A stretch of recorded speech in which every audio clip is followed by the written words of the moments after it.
சமையல் கேஸ் கசிவால் நள்ளிரவில் ஏற்பட்ட தீ விபத்தில் மாடி வீடு சேதம், கல்லூரி மாணவி படுகாயம். தருமபுரி மாவட்டம் பாப்பாரப்பட்டி அடுத்த மோட்டுப்பட்டி கிராமத்தைச் சேர்ந்தவர் ரவி, இவரது மனைவி மலர்.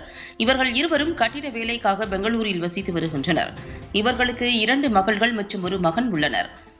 இவரது இரண்டாவது மகள் 25 வயதான கலையரசி என்பவர் தருமபுரி அரசு கலைக்கல்லூரியில் BSc 3ஆம் ஆண்டு படித்துக் கொண்டு மோட்டுப்பட்டி கிராமத்தில் உள்ள தங்களது வீட்டில் தனியாக வசித்து வருகிறார்.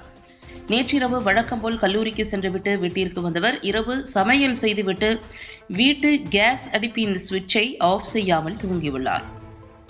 இதில் சிலிண்டரில் உள்ள கேஸ் முழுவதும் வீட்டில் பரவி நள்ளிரவில் திடீரென வெடித்து சிதறியுள்ளது. இதில் கலையரசி தீ காயங்களுடன் தூக்கி எறியப்பட்டுள்ளார். வீட்டின் பெரும்பகுதி சேதமடைந்தது.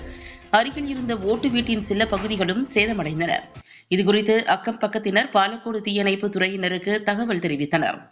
விரைந்து வந்த தீயணைப்பு துறையினர் தீயை அணைத்து கலையரசியை மீட்டு 108 ஆம்புலன்ஸ் மூலம் தருமபுரி மருத்துவக் கல்லூரி மருத்துவமனைக்கு சிகிச்சைக்காக அனுப்பி வைத்தனர்.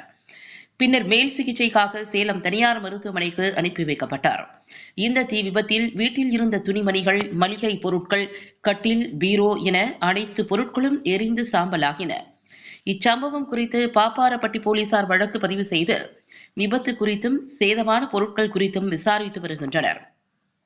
மேலும் தடயவியல் துறை நிபுணர்களும் சோதனை செய்து வருகின்றனர். இச்சம்பவம் அப்பகுதியில் பெரும் பரபரப்பை ஏற்படுத்தியுள்ளது.